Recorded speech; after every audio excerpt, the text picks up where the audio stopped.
dibikin cara pembuangannya, kan begitu. Tapi gara-gara ulah manusia juga yang ngaco, akhirnya mampet sendiri.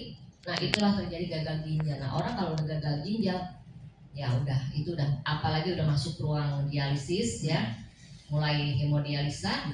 Nah itu semakin hari, jadi gini, hemodialisa itu hanya dia membersihkan pembuluh darah dari urin yang masuk ke dalam darah.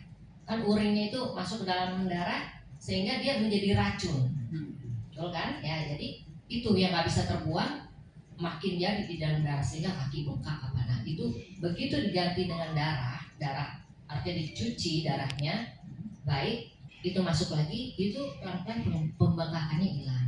Terus orang yang tadinya udah sesak napas, membiru, nah dia mulai oke lagi. Tapi itu harus dilakukan seminggu sekali, lama-lama seminggu 2 kali, lama-lama seminggu 3 kali, terus kayak gitu ya.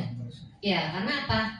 Di dalam cuci darah itu, yang sel ginjal yang meradang itu tidak turun radangnya, ya darahnya dibersihin betul.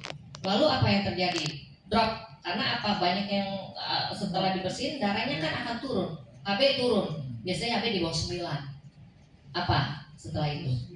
Transfusi. Transfusi darahnya siapa? Bukan darahnya orang lain. Ya betul, memang transfusi itu memang udah diterima, artinya udah ini ya, di screening ya, ini udah masuk kategori kandidat transfusi. Tapi nah apapun itu dari luar masuk di dalam, masuknya di putaran darah, di putaran pembuluh darah, di mana masuk ke jantung dan lain-lain. Makanya kalau udah gagal ginjal, nanti lah ini deh ya, memaintainnya, konsumsinya yang harus dirubah, kan begitu. Kalau orang kalau udah gagal ginjal ya hipotensi lah apa segala macam, akhirnya dirubah dengan nutrisi. Ini bisa membantu ya, jadi membantu untuk perbaikan ginjal. Itu bisa, karena apa? Ginjal yang meradang itu harus inflamasinya harus diturunin. Berapa persen untuk gagal ginjal? Jadi gini, kalau gagal ginjal itu kita harus tahu dulu berapa lama, lalu bengkak kakinya berkurang atau enggak. Terus ketiga, dibatasi nggak cara minumnya? Ya, airnya.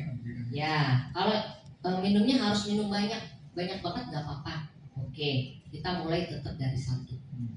Kalau gagal ginjal tuh mulai dari 1 dulu. Bahkan ada pasien yang saya mulai setengah dulu, karena dia begitu minum muntah. Gitu ya. Jadi setengah dulu deh.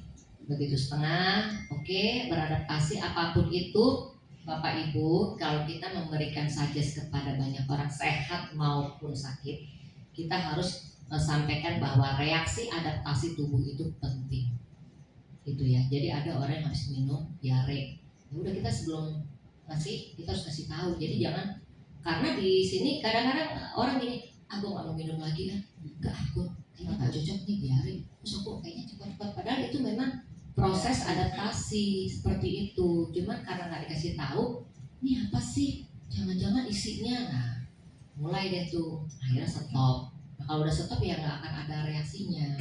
Jadi bukan salah barley-nya ya, bukan salah produknya seperti itu. Nah, jadi